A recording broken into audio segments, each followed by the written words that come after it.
Adrian Cole pushed through the revolving glass doors of the Gilded Fork, the air inside cool against his skin after the city's humid evening.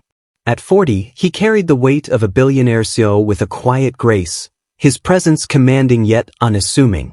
His charcoal suit was impeccably tailored, but not ostentatious, and his dark hair, lightly streaked with gray, framed a face that held warmth in its lines. He nodded to the doorman, a familiar face who offered a respectful smile. "Evening, Mr. Cole," the man said, holding the door. "Good to see you," Adrian replied, his voice steady, carrying the easy charm that made people trust him, sometimes too much. Every Tuesday, he dined here, a ritual carved out of a life that demanded everything. It was his 1 hour of solitude, a chance to breathe amid the chaos of boardrooms and charity galas. Tonight, though, a faint unease tugged at him as he handed his coat to the hostess, a young woman with a practiced smile. "Your usual table, Mr. Cole?" she asked, her voice bright. "Always," he said, his tone light but his eyes scanning the room, catching something he couldn't yet name. The restaurant hummed with life, clinking glasses, soft laughter, the low murmur of conversations weaving through the air. The Gilded Fork was a haven of elegance, its high ceilings and polished wood tables bathed in the warm glow of chandeliers. Adrian's table sat by a floor-to-ceiling window, offering a view of the city's skyline, its lights pulsing like a heartbeat. He settled into his chair, loosening his tie just enough to feel human again, and glanced at the menu out of habit. He'd order the grilled salmon as always, but the routine grounded him. His phone buzzed, a text from Evelyn Shaw, his executive assistant, "Board meeting prep done. You're set for tomorrow. Try to relax tonight." Adrian's lips curved into a faint smile. Evelyn was his anchor, always anticipating his needs, always loyal. He typed back, "You're the real MVP, Evelyn. Thanks." As he set the phone down, a shadow fell across the table. He looked up to see Vivian, his wife, standing there, her crimson dress catching the light like a warning flare. Her beauty was undeniable, sharp cheekbones, eyes that sparkled with intent, but tonight, it felt like a mask. "Surprise, darling," she said, her voice smooth as silk, almost too perfect. Behind her stood a cluster of relatives, his cousin Derek, his uncle Richard, his sister-in-law Clara, all grinning, their presence unexpected and jarring. Adrian's brow furrowed. "What's all this?" he asked, his tone cautious. Vivian slid into the seat across from him, her perfume sharp and floral, cutting through the air. "A celebration," she said, her smile dazzling but calculated. "You've been working so hard, Adrian. We wanted to honor you." The relatives chimed in, their voices overlapping like a rehearsed chorus. "To the man who built an empire," Derek said, raising a water glass with a flourish. "To family," Richard added, though his eyes darted away, avoiding Adrian's gaze. Claire, her pearls glinting, clapped her hands together. "We're so proud of you," she said, her tone syrupy. The table was already set with extra places, wine glasses gleaming under the chandelier's glow, as if the staff had known they were coming. Adrian's unease deepened, a knot tightening in his chest. He forced a laugh, his hand resting on the table's edge. "You didn't have to go to all this trouble," he said, his voice steady but his mind racing. Vivian's hand brushed his, her touch cool, almost clinical.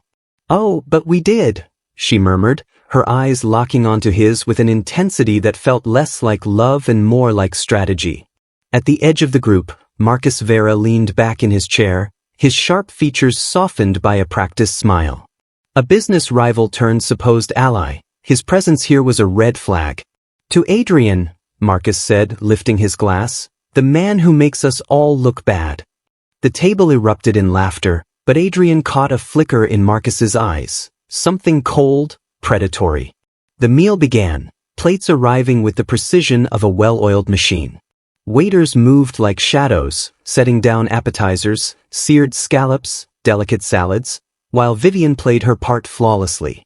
She leaned close to Adrian, her laughter bright as she recounted a story about their honeymoon in Paris. "Remember the rain, darling? You carried me over that puddle like I was made of glass." Her voice was warm, but it felt rehearsed, like a line she'd practiced in front of a mirror. Adrian nodded, his smile tight, his fingers tracing the stem of his water glass.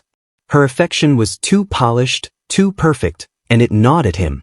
The relatives kept the conversation lively, tossing compliments his way, his latest merger, his charity work, his unshakable integrity. But their words felt hollow, like lines read from a script. Derek droned on about Adrian's recent donation to a children's hospital, his praise excessive. "You're practically a saint," he said, chuckling. Clara nodded eagerly, her earrings swaying. "The world needs more men like you," she said, but her smile didn't reach her eyes. Adrian sipped his water, his gaze drifting to Marcus, who was watching him a little too closely, his fingers drumming lightly on the table. "You're quiet tonight, Marcus," Adrian said, keeping his tone light but probing. Marcus shrugged, his smile unwavering. "Just enjoying the show," he replied, his words carrying an edge Adrian couldn't quite place. Elara Quinn moved silently through the dining room, her waitress apron tied snugly over her black uniform. At 24, she was sharp-eyed and quick, her dark hair pulled into a neat bun that kept her looking professional but unremarkable. She wasn't supposed to be here, not really. Serena Hale, Adrian's childhood friend, had pulled her into this with a desperate plea a week ago. "Watch him, Elara. They're planning something. I can't prove it, but I know." Serena's voice had trembled with urgency, her eyes haunted by a truth she couldn't share directly. Elara had taken the job at the Gilded Fork, blending into the staff while keeping her eyes on Adrian's Tuesday dinners. Tonight, the air felt thick with intent, like the calm before a storm. She noticed the new waiter, a man with a nervous tic who hadn't been on shift before. His hands shook slightly as he poured wine, his eyes darting to Marcus, who gave a subtle nod. Elara's pulse quickened. She edged closer to Adrian's table, pretending to refill a water pitcher, her senses on high alert. Then she saw it. A server, not one of the regulars, swapped Adrian's wine glass with another from his tray. Her breath caught as she caught the glint of a tiny vial in his hand, its contents emptied into the wine before it reached the table. The liquid shimmered faintly, unnatural, as it settled in the glass. Adrian reached for his wine, his fingers brushing the stem. Elara's heart slammed against her ribs. She couldn't shout, couldn't make a scene, not without proof. Serena's warning echoed in her mind. "He won't believe you unless you show him." The table was alive with chatter, Vivian's laughter cutting through as she leaned toward Adrian. "To new beginnings," she said, her eyes locked on his, her voice carrying a weight that felt wrong. The relatives raised their glasses, their smiles too wide, too eager, urging him to join the toast. Adrian hesitated, his fingers still on the glass, something in his gut telling him to pause. Elara saw her chance.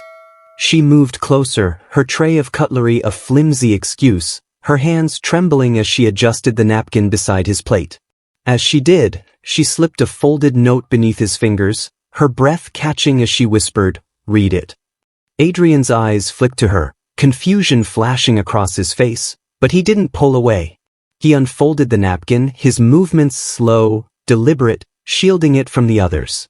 The words, scrawled in hasty ink, hit him like a punch. "Run. It's a trap." His hand froze on the glass, his gaze darting to Vivian, then to Marcus, then back to the note. His pulse quickened, but he kept his face neutral, years of boardroom composure holding him steady. "Everything okay, darling?" Vivian's question hung in the air, her eyes narrowing slightly as Adrian's hand lingered on the napkin. He forced a smile, his mind racing to process the note's warning. "Just a smudge on the glass," he said, his voice steady despite the storm brewing inside him. He set the wine down, untouched, and leaned back in his chair, his gaze sweeping the table. The relatives were still chattering, their laughter a thin veneer over the tension. Marcus's fingers drummed lightly on his glass, a rhythm too deliberate to be casual. Adrian's trust, usually unshakable, cracked under the weight of the scribbled words. He glanced at Elara, who was now clearing a plate from a nearby table, her movements precise but her eyes darting toward him. She was young, unassuming, yet something in her urgency felt real, too real to ignore. Vivian raised her glass again, her smile unwavering. "Come on, darling, let's toast," she said, her voice carrying a subtle command. "To my beloved husband, whose heart is too good for this world." The words were sweet, but they landed like a blade. The relatives echoed her, their glasses glinting under the chandelier's glow. Adrian's eyes flicked to the wine in front of him, the faint shimmer he hadn't noticed before. His stomach twisted. He lifted the glass, but only to his lips, letting the liquid brush against them without drinking. The table watched, their smiles tightening. Marcus leaned forward, his voice smooth. "Not thirsty tonight, Adrian?" he asked, a challenge wrapped in jest. Adrian met his gaze, his own eyes hardening. "Just savoring the moment," he replied, setting the glass down with a deliberate clink. Ilara's heart pounded as she moved toward the kitchen, her tray a shield against suspicion. She'd taken a risk with the note, but Adrian hadn't bolted yet. Serena's instructions had been clear: don't let him drink. Don't let him die. Ilara didn't know the full story, only that Serena, a woman she'd met just once, had hired her to watch Adrian's back. The new waiter, the one with the vial, was lingering near the kitchen door, his eyes scanning the room. Ilara caught his glance toward Marcus, a silent signal that made her skin crawl. She needed to act, but subtlety was her only weapon. She grabbed a fresh pitcher of water and headed back toward Adrian's table, her mind racing for a way to stop this without exposing herself. Adrian's fingers traced the edge of the napkin, the words "run." It's a trap burning into his thoughts. He wanted to believe it was a mistake, a prank, but the pieces were falling into place. Vivian's overdone affection, Marcus's presence at a family dinner, the sudden shift in staff, none of it sat right. He leaned toward Vivian, keeping his voice low. "Why the new waiter tonight?" he asked, his tone casual but his eyes searching hers. Vivian's smile flickered, just for a second.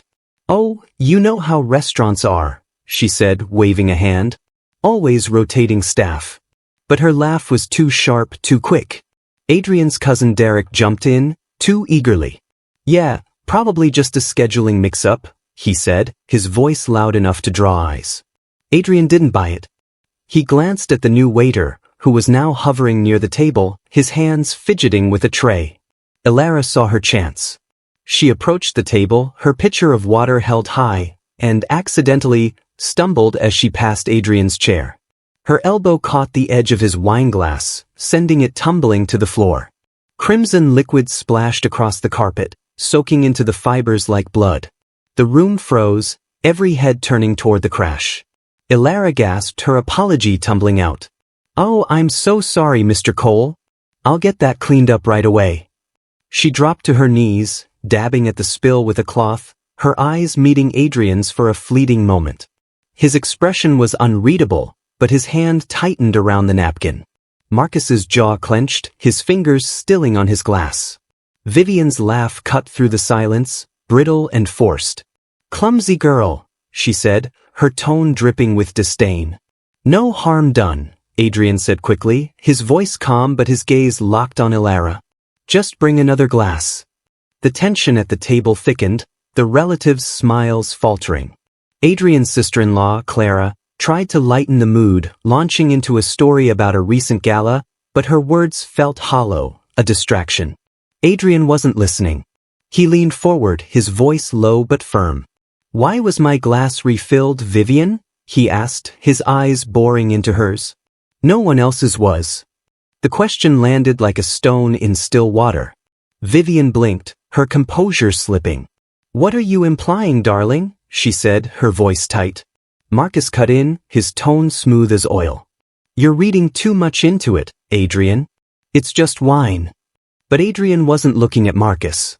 He was watching the new waiter, who was now retreating toward the kitchen, his steps too quick. "Then why the new staff tonight?" Adrian pressed, his voice rising just enough to draw attention. The relatives exchanged glances, their excuses stumbling over each other. "It's nothing," Derek said, his laugh forced. "You're paranoid, cousin." Ilara slipped back to the kitchen, her pulse hammering. The spilled wine had bought time, but the new waiter was already whispering to another server, their heads bent close. She caught a snippet of their conversation. "He didn't drink it. What now? Before they noticed her and fell silent. She busied herself with a tray of glasses, her mind racing. Serena had warned her about Marcus and Vivian, but not about the others. Were the relatives all in on it? She needed to get to Adrian to tell him more, but the kitchen was a minefield now. The new waiter brushed past her, his eyes cold. "Watch yourself," he muttered, low enough that only she could hear. Ilara's stomach twisted, but she kept her face neutral, her hands steady as she carried a fresh glass back to the dining room. Adrian's mind was a battlefield, doubt warring with loyalty. Vivian's hand rested on his arm, her touch once a comfort, now a question mark. The note, the spilled wine, the nervous waiter, it all pointed to something dark, something he'd been too trusting to see. He looked at Marcus, whose smile was too polished, too perfect. "You've been awfully quiet, Marcus," Adrian said, his voice low but sharp. "What's your stake in this celebration?" Marcus leaned back, his eyes glinting. "Just here to support a friend," he said, but the word friend carried a weight that made Adrian's skin prickle. Vivian squeezed his arm, her nails digging in just enough to sting. "Let's not ruin the night, darling," she said, her voice a warning. But Adrian wasn't ready to let it go. He turned to the table, his gaze sweeping over his relatives. "Someone want to tell me what's really going on here?" he asked, his voice cutting through the chatter. Adrian's question sliced through the silence, hanging like a guillotine over the table. The relatives shifted in their seats, their faces paling under the chandelier's harsh light. Vivian's hand slipped from his arm, her smile cracking into something desperate. Marcus leaned forward, his eyes narrowing, but before he could speak, Ilara stepped back into the fray, her voice trembling but clear. "I saw it," she said, her words tumbling out as she set down the fresh glass. "The new waiter, he poured something into your wine from a vial. It wasn't right." The table erupted in murmurs, denial flashing across faces. Adrian turned to her, his expression a mix of shock and gratitude. "You're the one who wrote the note," he said, his voice low. Ilara nodded, her cheeks flushing. "I couldn't let it happen." At that moment, the restaurant door swung open, and Evelyn Shaw strode in, her heels clicking with purpose. She held a small plastic bag in her hand, inside it a tiny vial glinting under the lights.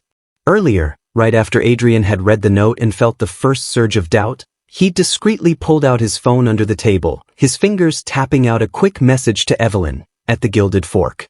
"Something feels off. Come now if you can." She'd been wrapping up late at the office, just a few blocks away, and sensing the urgency in his words, unusual for her unflappable boss, she'd grabbed her coat and rushed over, arriving in time to slip into the kitchen unnoticed amid the chaos of the spill and overhear Ilara's hushed concerns to a coworker. A quick search of the trash had yielded the vial, and now here she was. "I found this in the kitchen trash," she said, her voice steady as she placed it on the table. "It matches what the waitress described. I've already called the police, they're on their way." The vial sat there like evidence in a courtroom, its contents a silent accusation. Adrian picked it up, turning it over in his fingers, his mind piecing together the betrayal. "Why?" he asked, his voice breaking the hush. Vivian's eyes darted to Marcus, a silent plea, but he looked away, his composure fracturing. Evelyn stepped closer, her loyalty a shield. "I overheard whispers in the lobby, something about sealing the place down after," she said, her words careful. "They plan to tip off health inspectors anonymously, claim contaminated food or drink from the restaurant. You collapse, they rush you out, the place gets shut down for investigation, and the trail goes cold on them." Adrian's breath caught. It was clever, ruthless, poison him publicly, let the restaurant take the fall, while his so-called family walked away clean, inheriting his empire without a fingerprint on the crime. The relatives stammered excuses, but their guilt was etched in every fidget and averted gaze. Vivian's facade shattered first. She stood, her chair scraping back, tears welling in her eyes, not from remorse, but from being caught. "Adrian, please," she whispered, but he held up a hand, his face hardening. Marcus rose too, his voice sharp. "This is ridiculous. It's a setup." But Adrian's eyes locked on Vivian's, seeing the truth in her panic. "How long?" he asked, his voice a whisper of pain. She hesitated, then crumpled. Marcus and it's been months. We needed control of the company. You're too soft, Adrian, giving everything away to charities, to people who don't deserve it. The words hit him like a gut punch, not for the empire he'd built, but for the years he'd poured into her, into them all. He'd sacrificed vacations, nights, his own dreams, believing in family above all. Now it lay in ruins. Derek, his cousin, muttered apologies, but Adrian's gaze silenced him. You were all in on it, he said, his voice cold. The double betrayal, the affair, the plot, tore at his heart, leaving him raw, exposed. He'd trusted blindly, and it had nearly cost him everything. In the aftermath, karma moved swiftly. Adrian wasted no time. With Evelyn's help, he froze accounts, cut off access to company resources. The relatives scattered, their pleas falling on deaf ears as lawsuits loomed. Marcus's investors pulled out overnight, whispers of scandal tanking his deals, his power-hungry empire crumbling under the weight of exposure. Vivian's glamorous world imploded, social circles turned their backs, her reputation in tatters as details leaked to the press. What they'd built on greed dissolved like smoke, leaving them isolated, broken.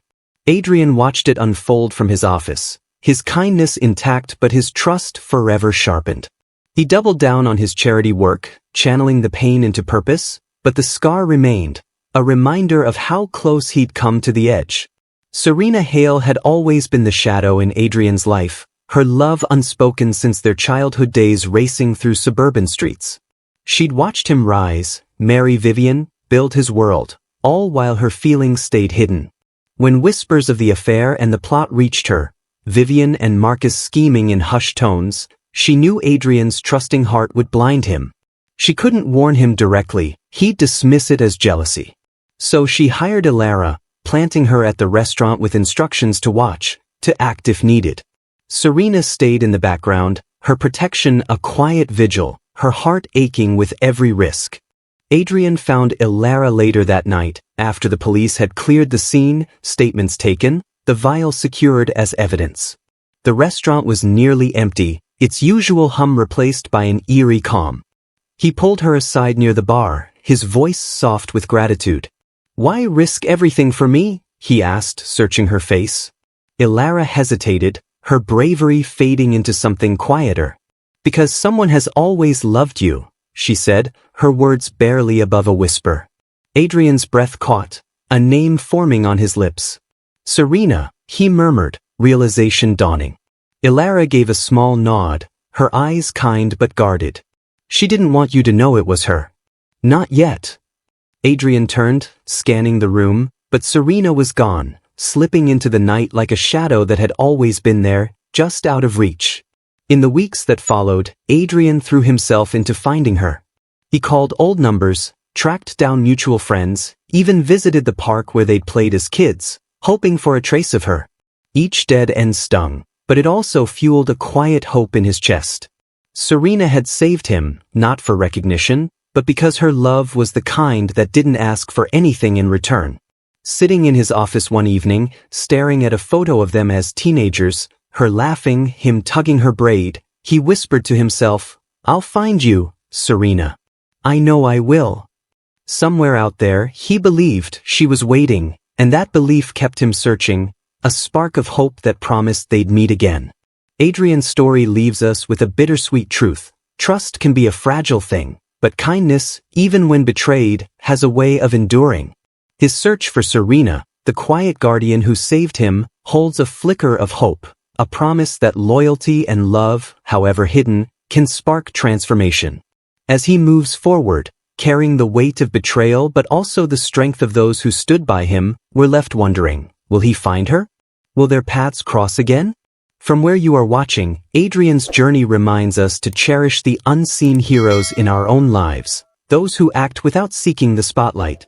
Some stories don't end, they linger, urging us to believe in second chances. Thank you for joining us in this tale of courage and betrayal. If it moved you, hit that like button, share it with someone who needs a story of hope, and subscribe for more cinematic journeys that remind us what it means to be human. Until next time, keep searching for the light in the shadows.